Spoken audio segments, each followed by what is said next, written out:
भद्रक जिला महांतीपड़ा स्थित पतोड़ा आदिवासी साहिरी स्वास्थ्य शिविर अनुष्ठित होइछैछि। ह्यूमन एनिमल्स एनवायरनमेंट फाउंडेशन पक्षरु एही शिविर अनुष्ठित होइतला। सचेतनता सभारे पूर्वतन सैनिक अनादिचरण दास, doctor Lakshman Behera,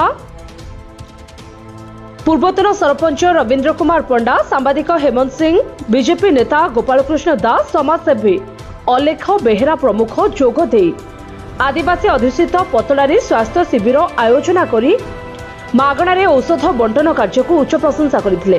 doctor Dilip Kumar Sahu, doctor तपन कुमार दीक्षित, स्वास्थ्य अधिकारी दमयंती बेहरा, सुचिस्मिता नायक प्रमुख स्वास्थ्य परीक्षा करने सहित औषध बंटन करथिले। एथिरे 200 रु ऊर्ध्व लोकंकु औषध बंटन करा जायतिला। कार्यक्रम को ह्यूमन एनिमल्स एनवायरनमेंट फाउंडेशन संपादक रश्मिरंजन पात्र, जुग्म संपादक रविंद्र पत्ती, उपदेष्टा रवि नारायण साहू, शुभलक्ष्मी साहू, जमनजी उपाध्याय, किरणमयी बेहरा, शुभेन्दु भूषण बेहरा प्रमुख परिचालन में सहयोग करथिले। भद्रकरू हेमंत सिंह के रिपोर्ट, प्रयाग खबर।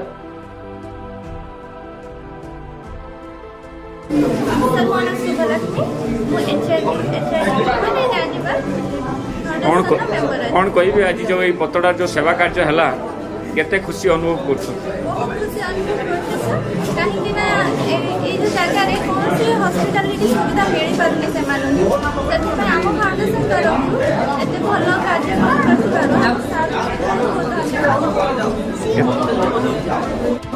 रश्मिरंजन पात्र, ह्यूमन एनिमल एनवायरनमेंट फाउंडेशन संपादक।